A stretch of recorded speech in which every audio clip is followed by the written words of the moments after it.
Nik oain, ez dakit, Lurdesekin pentsatzen detenean, pentsatzen dut marrazten, eskulanak egiten, ez dakit, denian pixka bat, ze denetarik egiten zuen, letragilea izan zen, hori askotan ahaztu egiten da, ez? Beti hitz egiten da abeslari gisa, baina letragilea bazan.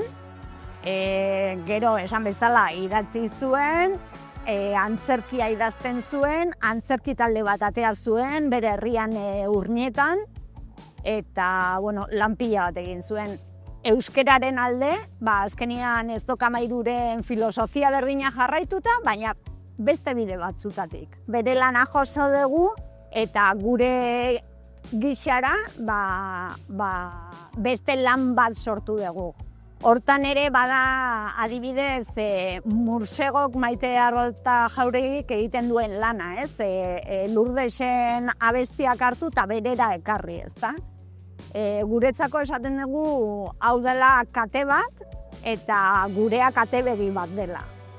Eta hor ere, badaude beste katebegi batzuk, adibidez Patxikak eta egiten ari diren lan zoragarri hau, 3 emakume hauek omentzen.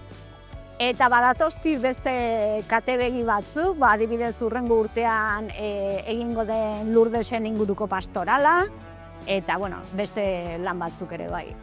Asteburu hontan estrenatzen dugu zinemetan, Donostian, Bilbon eta Iruñan. Gasteizen badirudi atzeratuko dela, iparraldean ere bai, orduan ia abendu partean bietan aukera egongo den ikusteko.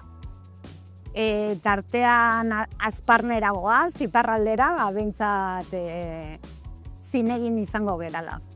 Oraintxe estrenatzen da hiriburuetan, baina hurrengo astetik aurrera herrietan izango gera. Eta, badirudi herri batzuen interesekoa dela eta gustora.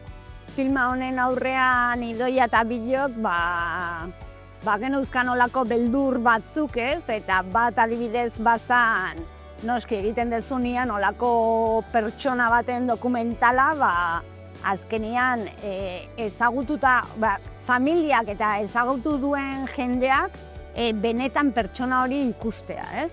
Eta zinemaldian eta Urnietako saioa eta gero, jendea oso kontentu gelditu dela eta oso Lurdes ikusten dutela esan digute, hortaz gaude bastante lasai. Bestalde jendeak egingo duen irakurketa ea gustukoa duten. Esan beharra dago hau ez dela bakarrik Lurdesen biografia bat. Azkenean kontaketa horren kontrako dokumental bat da, edo bilaketa bat zergatikan olako emakume handiak gelditu diren itxilaraziak, eta orduan horren bilaketa ere bada, ez da bakarrikan Lurdez, Estitxu edo Maite edo Patxika bera, emakume guzti horiei ahotsa jarri nahi diegu.